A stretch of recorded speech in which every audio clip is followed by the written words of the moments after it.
अस्सलामुअलैकुम, खुश आमदीद। तिब ऑनलाइन में आपको वेलकम। तो आज का जो नुस्खा हम लेके आए हैं वो उन लोगों के लिए है जो बढ़े हुए पेट की वजह से बहुत परेशान हैं। बढ़ा हुआ पेट दरअसल बहुत ही बुरा लगता है जबकि आपकी बॉडी जो है वो लीन हो और पेट आपका बाहर निकला हुआ हो, तो हर कोई आपकी पेट की तरफ ही देखता है।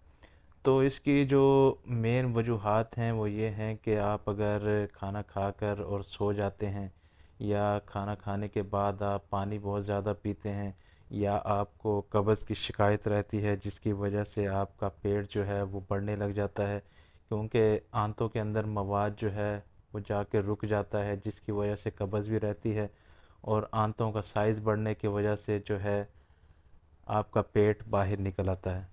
तो इस मसले को हल करने के लिए ये नुस्खा लेके आए हैं आपके लिए, जो कि आप नोट फरमा लें।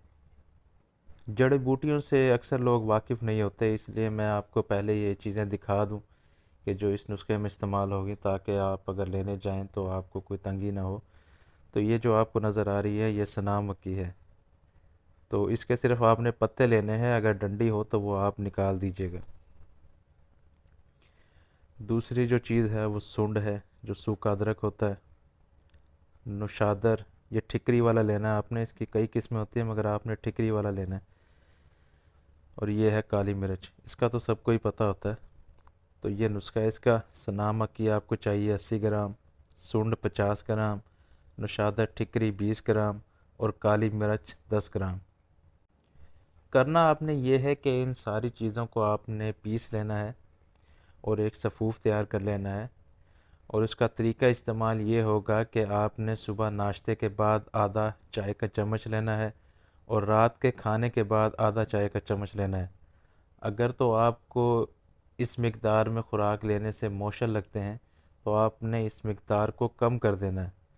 और अगर इसको खाने से आपको पकाना नहीं आता, यानी कि सुबह एक पकाना नहीं आता और शाम के टाइम एक पकाना नहीं आता, तो आपने इसकी मिक़दार को बढ़ा देना है, क्योंकि इस दवा के इस्तेमाल के बाद आपको सुबह भी पकाना आना चाहिए और शाम के टाइम भी एक पकाना आना चाहिए, ताकि पेट की जो गलाज़त है वो बिल्कुल साफ़ हो जाए।